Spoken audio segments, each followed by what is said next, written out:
Kisah Urwah bin Zubair rahimahullah. Urwah bin Zubair adalah salah satu orang yang sangat luar biasa, terkenal dengan kesolehannya. Urwah bin Zubair ini anaknya Zubair bin Awam. Zubair bin Awam adalah salah satu 10 orang yang dijamin masuk surga. Anaknya Urwah. Urwah bin Zubair ini pernah duduk bersama dengan teman-temannya.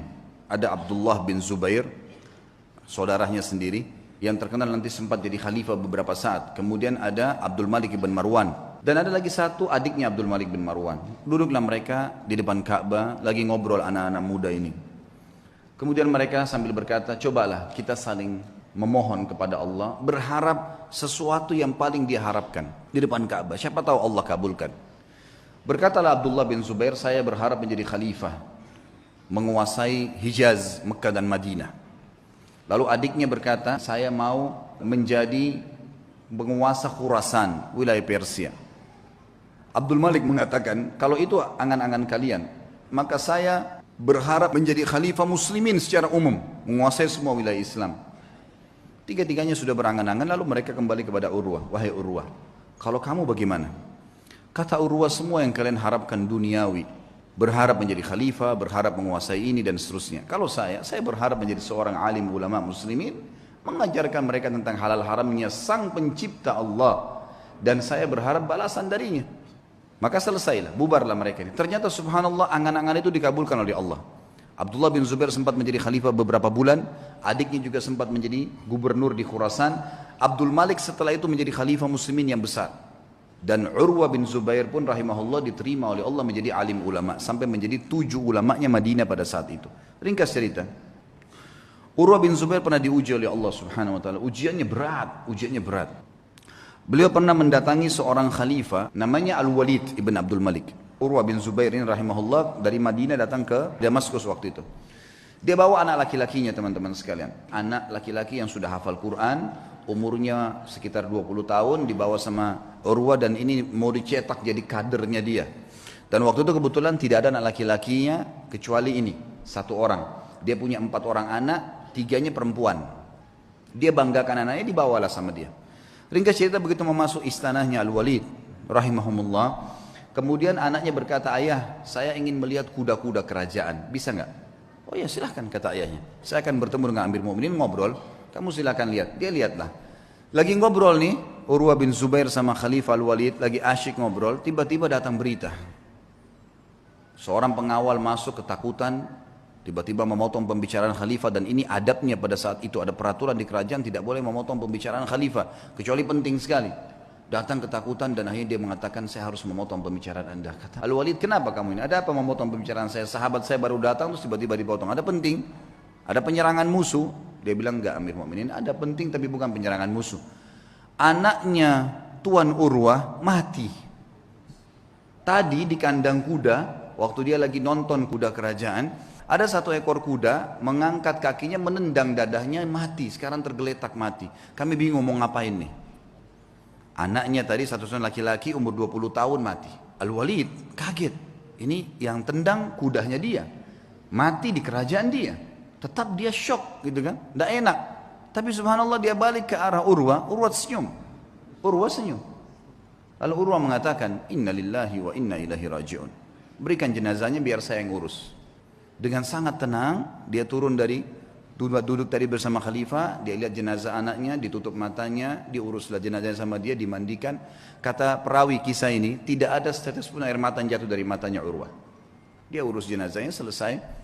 Kemudian dia bilang sama Walid, saya mau turunkan anak saya di kuburan sendiri. Baiklah, turun. Begitu turun subhanallah di kuburan, dalam kisah ini dikatakan ada satu penyakit, teman-teman. Penyakit ini saya tidak tahu dalam bahasa Indonesia, tapi dalam bahasa Arab disebutkan gargarina namanya. Gargarina ini penyakit harus amputasi, nggak bisa enggak. Kalau kena itu biasa ada di jenis-jenis tanah tertentu. Jadi orang turun tidak pakai sendal di zaman dulu itu bisa kena, dan itu tidak ada obatnya zaman dulu. Harus dipotong. Dia membusuk tiba-tiba kakinya. Urwah rahimahullah begitu turun, taruh jenazah anaknya, pas keluar kakinya kena gargarina itu. Kena penyakit, tiba-tiba membusuk ya. Kalau kita mungkin bonyok gitu ya, sudah mulai menghitam tiba-tiba dalam sekejap. Lalu waktu Urwah mau jalan nggak bisa, dicek ada tabib, kata ini kena gargarina. Apa solusinya? Harus dipotong. Dalam waktu yang sama nih, anaknya baru mati ditendang kuda, dikubur pada saat itu, dia pun kena penyakit ini, harus potong kakinya. Amir Mukminin Walid bilang, coba tanya jalan keluar, ada obat? Nggak ada, ini nggak ada lain.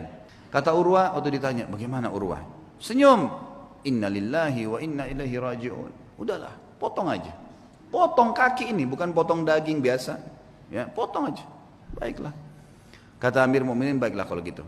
Tapi dia bilang, wahai Tuan Urwah, kita ini akan memotong daging Anda dan tulang Anda.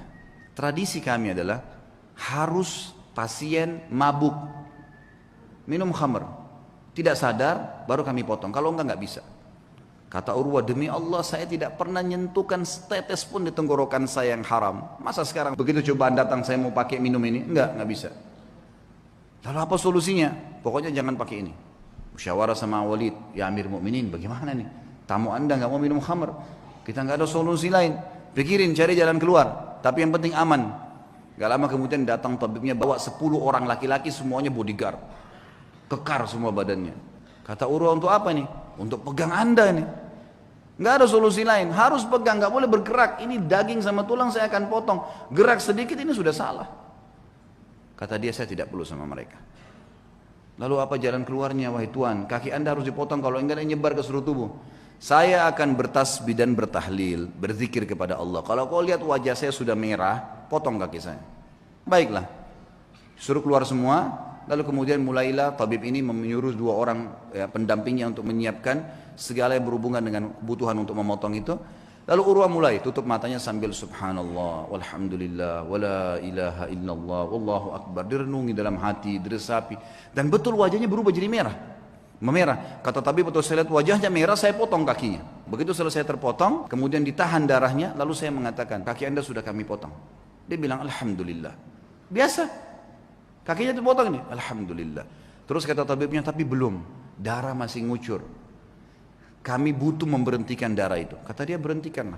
Dia bilang, tidak ada jalan lain kecuali kaki Anda kami rendam di minyak panas. Dia bilang, lakukanlah. Saya akan berzikir lalu lakukan. Dia baca subhanallah, alhamdulillah. Kalau wajah saya memerah, tutup.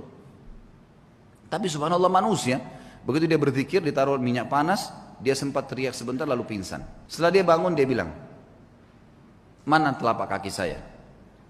Didatangkan, orang semua heran, kenapa dia bilang minta kakinya, diambil sama dia lalu diangkat tinggi lalu dia bilang, demi Allah selama 40 tahun belum pernah sekalipun saya gunakan kau ke tempat yang haram, dan saya bersyukur kepada Allah karena kau dikembalikan padanya dalam kondisi kau suci. Dia berikan kesaksian terhadap dirinya, dan ini boleh diucapkan kalau seorang mukmin yakin dengan apa yang dia lakukan. Kemudian setelah itu dia pulang ke Madinah, teman-teman sekalian. Tentu sebelum pulang ke Madinah, Amir Mukminin ini bingung gimana caranya meringankan bebannya Urwah nih, supaya dia bisa tenang. Subhanallah, di hari yang sama dengan hikmah Allah, ada suku Arab datang, Badui. Mereka kelihatan dari padang pasir, kondisinya sangat susah gitu. Ada satu di antara mereka matanya buta, ditopang oleh teman-temannya. Begitu masuk, kata Al-Walid, dari mana kalian? Kami dari kampung ini kami butuh ini dan seterusnya. Terus ini yang buta kenapa nih? Ceritalah. Walid ini bilang, saya tidak tahu kenapa saya tanya. Kata yang buta itu, wahai Amir Mukminin, saya pemimpin mereka. Saya kepala sukunya. Dan saya ini Amir Mukminin adalah orang yang paling sehat dulunya. Mata saya sehat, orang yang paling kaya dan paling banyak keturunan saya. Tapi keadaannya sekarang jadi begini. Kata Amir Mukminin, memang apa ceritanya kamu nih? Dia bilang ceritanya begini Amir Mukminin. Satu malam saya sedang jalan, sama istri sama anak saya semua sama dayang-dayang saya, jumlahnya banyak nih, ratusan orang. Semua harta saya bawa, saya mau pindah.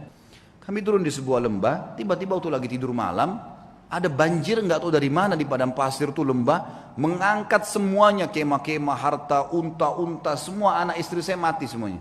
Terbawa dengan air, banjir tiba-tiba, nggak tahu dari mana. Ini kisah nyata. Dia bilang, saya pun menyelamatkan diri saya dengan bergelantung di sebuah pohon yang masih ada di situ, saya pegang. Pada saat saya lagi pegang pohon itu, saya melihat air sudah mulai reda, tinggal ada 1 ekor unta yang terikat di tali tadi, dan ada anak saya tergantung dengan bantal tidurnya itu di sebuah ranting pohon gitu. Maka saya pun turun melihat anak saya masih hidup, saya pun coba selamatkan dia. Saya biarkan anak saya itu, kemudian saya kembali ke unta tadi ingin membuka talinya. Waktu saya ingin membuka talinya, saya dengar anak saya menangis. Saya balik, ternyata kepalanya sudah di mulut serigala. Dia bilang, saya balik mau kejar udah nggak bisa, anak saya sudah dibawa lari sama serigala itu. Maka saya cuma mau selamatkan diri saya sendiri. Begitu saya balik ke arah unta ini mengangkat kakinya dan menendang ke mata saya sehingga saya buta. Maka dalam satu malam Amir Mu'minin saya jadi orang yang buta, jadi sakit, anak istri saya hilang, harta saya semua habis. Kata Amir Mu'minin Al-Walid, Alhamdulillah yang telah mengutus kamu datang ke sini. Berikan semua apa yang dia mau orang ini, penuhi semua kebutuhannya dan bawa dia kepada Urwah, suruh ceritakan kisahnya. Ternyata di atas Urwah masih ada yang lebih berat gitu. Urwah berterima kasih pada Walid, kemudian dia pulang ke Madinah. Waktu pulang ke Madinah, orang-orang semua pada datang nih. Sabarlah, beginilah, begitulah, dan seterusnya. Lalu dia mengatakan kepada tamu-tamunya, jangan sampai kalian merasa sedih dengan apa yang kalian lihat. Atau kalian mungkin menganggap ini sesuatu yang berat. Sesungguhnya Allah mengaruniakan saya 4 anak. Dia mengambil 1 dan masih memberikan saya 3. Maka saya bersyukur dengan itu. Dan memberikan kepada saya 4, 2 tangan, 2 kaki. Dan dia cuma ambil 1 saja. Dia meninggalkan 3. Saya bersyukur dengan itu. Kakinya dipotong bisa bersyukur. Luar biasa. Demi Allah dia bilang. Dia motivasi dirinya dan juga motivasi kepada orang yang dengar. Kalau seandainya Allah mengambil sedikit dari saya, dia telah meninggalkan buat saya hal yang banyak. Kalau dia coba saya dengan 1 kali, dan dia telah memaafkan saya dan menyelamatkan saya dalam banyak kejadian yang lain. Semua orang pun akhirnya berterima kasih pada Urwah dan akhirnya mereka pergi.